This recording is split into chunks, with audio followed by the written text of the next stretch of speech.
चारपाई पर लेटा बूढ़ा शरीर हड्डियों का ढांचा बना हुआ था। रोज रोज खांसने की वजह से उसके अंजर पंजर सब हिलने लगे थे। मुंह से राल बह रही थी। कोहनियों की मदद से वो उठ बैठी।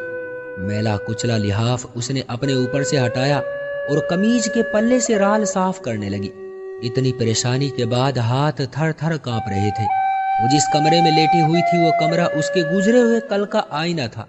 एक कोने में चारपाई पड़ी हुई थी, दूसरे कोने में चूल्हा रखा था जिसके साथ लकड़ी का एक टुकड़ा रखा हुआ था।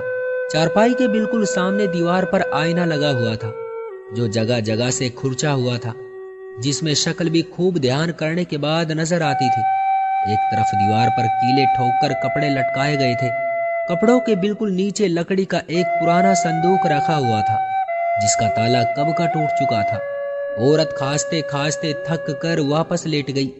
धुएं की तरह उसके मुंह से सांसें निकल रही थी। हाफते हुए उसने पूरी आंखों को खोली।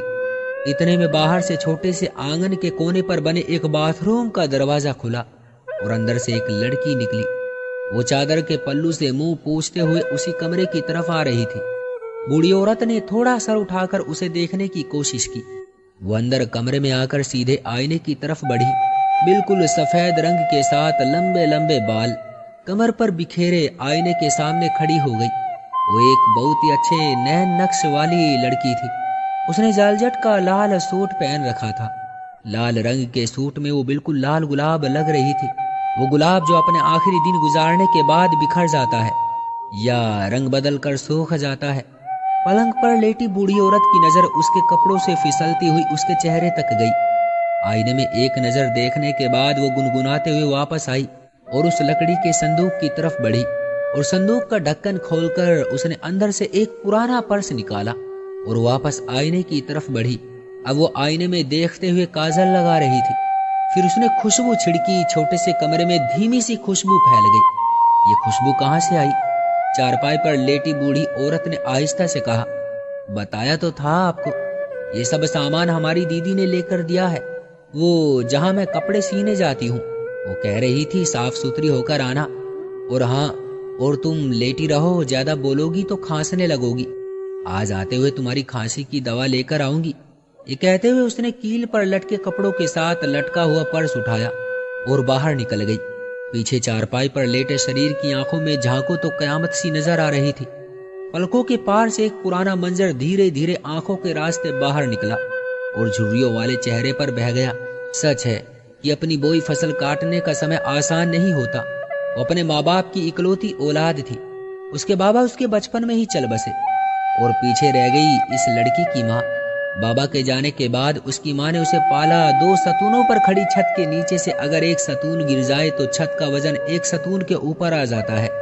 उसकी माँ ने हर तरह का वजन उठाए रखा लेकिन छत को गिरने ना दिया। फिर उसको पाल पोस कर बड़ा कर दिया। औलाद भी बड़ी नाशुक्र होती है। बाप के छाले वाले हाथ और माँ की लड़खड़ाती सांसें देखकर भी खुश नहीं होती। उसकी माँ का कमाई करने का सिर्फ एक जरिया अचार था। घर में हर वक्त अचार की सुगंध शरारती बच्चों की तरह हर कोने में घूमती रहती थी। बल्कि घर क्या, एक आंगन के साथ एक छोटा सा कमरा और एक बाथरूम था। उसका पूरा बचपना माँ की सेवा करते गुजरा। 5वीं पास करते ही वो भी अपनी माँ के कारोबार में शामिल हो गई। गाजर का अचार, हरी मिर्च का अचार छोटे से आंगन में बनाई गई क्यारियों की बदौलत था। क्यारियों में जैसे ही मिर्चें लगती, माँ उन्हें उतार कर पानी में उबालने के बाद मसाले लगाकर तेल में डुबोकर डब्बे में बंद कर देती। अचार जब पकने लगता तो माँ उसे डब्बों से निकालकर उन्हें शॉपर में डालकर एक आंटी को दे आती। वो माँ को अचार के पैसे दे देती।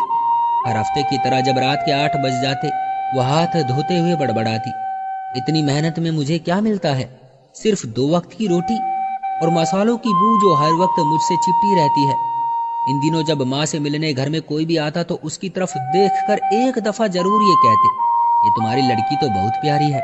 तब लड़की ने जैसे आसमान के 2-3 चक्कर लगाए और उन्हीं हवाओं में उड़ते हुए माँ से जिद करके एक आईना लगवा लिया जो माँ ने सीधा अपनी चारपाई के बिल्कुल सामने लगा दिया। अब जब भी वो आईने में देखने के लिए खड़ी होती तो माँ पीछे से उसे देखने लगती। अब 8 बजे के बाद हाथ धोने वाली बड़बड़ाहट के शब्द बदल गए। बस मैं तंग आ गई हूँ इन तरह तरह के मसालों से, छोटे से कमरे से, सिर्फ 2 वक्त की रोटी से। और फिर उसकी किस्मत बिखरने लगी। उसकी माँ बीमार हो गई। वो चारपाई से लग गई और उन्हें टीबी हो चुकी थी। वह हर वक्त खांसती रहती थी। इन दिनों जब माँ के अंदर जान न रही तो फिर आंटी तक अचार पहुंचाने की जिम्मेदारी इस पर आ गई। अचार पककर डब्बों में बिल्कुल तैयार हो चुका था। वो शॉपर में डालकर बाहर निकली। उफ, बाहर की दुनिया भी कितनी अजीब है। वो चलते चलते झूम उठी। उसने कई मसालों के बाद दुनिया देखी थी। उसे पता ही नहीं था कि ये जितनी खूबसूरत है अंदर से उतनी ही बदसूरत भी है। खुली हवा में खुशी से चलते हुए वो भूल गई कि वो अपने स्वर्ग और घर को छोड़कर आई है, और स्वर्ग से बेहतर भला कुछ और हो सकता है भला। खैर, ताजा ताजा खुमार तो नर्क का भी चढ़ता है। उसी खुमार में वो वापस घर आने के बजाय सड़क के दूसरी तरफ बनी दुकान की तरफ बढ़ गई। रंग बिरंगी चूड़ियां दूर से ही दिखाई दे रही थी। वो तेज रंगों के पीछे पागल हो जाने वाली लड़की थी। रंग भी ऐसे थे कि शाम को चढ़े और धूप में उतरे। खैर, चूड़ियां उसकी कमजोरी थी, बल्कि चूड़ियां क्या, झुमके, सुर्खी, खुशबू, सब कुछ उसकी कमजोरी थी। इंसान के अंदर अगर हल्का सा भी हिर्स पैदा हो जाए तो सांप बनकर उसे खा जाता है और डकार भी नहीं लेता। खैर, बने बनाए प्लान के मुताबिक दुकान के अंदर पहुंचकर उसे याद आया कि उसके पास तो पैसे ही नहीं। उसने मुस्कुराते हुए चूड़ियां उठाई और अगले दिन पैसे देने का वादा करके घर वापस आ गई। और अगले दिन का वादा करते करते वो 1 हफ्ते में दुकान का आधा सामान घर में ला चुकी थी। अब 8 बजे के बाद होने वाली बड़बड़ाहट के शब्द बदल गए। माँ, तू कभी चाहती ही नहीं थी कि मैं खुश रहूं और कुछ अच्छा पहनूं। चारपाई पर लेटे लेटे ही माँ ने जब जोर से उससे पूछा, बेटी ये सब कहाँ से आ रहा है, तब वो खामोशी से बाहर निकली। लेकिन उसके बाद उसके शब्द बदल गए। अगले दिन उठते वक्त वो अपने ही जुनून में थी। आईने के सामने खड़े होकर हल्का सा बड़बड़ाई, आज मैंने उससे पूरी बात करनी है। फिर जब वो तैयार हो रही थी, माँ चारपाई पर लेटी हुई थी और कड़ी नजरों से उसे देख रही थी। खैर, उसे किसी बात की परेशानी थी। जब उसने उधार लिया हुआ लाल जोड़ा पहन लिया और फिर बाल समेटे और खुशबू छिड़कने लगी तो माँ ने सख्ती से पूछा, ये खुशबू कहाँ से लाई है? माँ, सिलाई वाली दीदी ने दी है। उसने काजल भरी नजरें उठाते हुए धीमे से कहा और बाहर निकल गई। उसने देखा था कि माँ की सांसें उथल पुथल हो रही थी। शायद उसे फिर खांसी का दौरा पड़ने वाला था। उसने बाहर आकर क्यारी में छुपा बैग निकाला जो रात को तैयार करके रखा गया था। वो धीरे से टीन से बना छोटा सा दरवाजा बंद करके बाहर निकली। उसके कदम जमीन की बजाय हवाओं में थे, लेकिन उसे पता ही नहीं था कि हवाएं तेज चले तो मुंह के बल गिरा देती है। अपने आशिक के साथ शादी के बाद जब वो 3 दिन बाद घर वापस पहुंची तो दरवाजा बंद था। उसे देखकर आसपास के लोग बाहर निकल आए और औरतें छतों पर निकली और इसे घूर रही थी। पहले थोड़ी सी वो परेशान हो गई, लेकिन फिर भी बेशर्मी से खड़ी रही।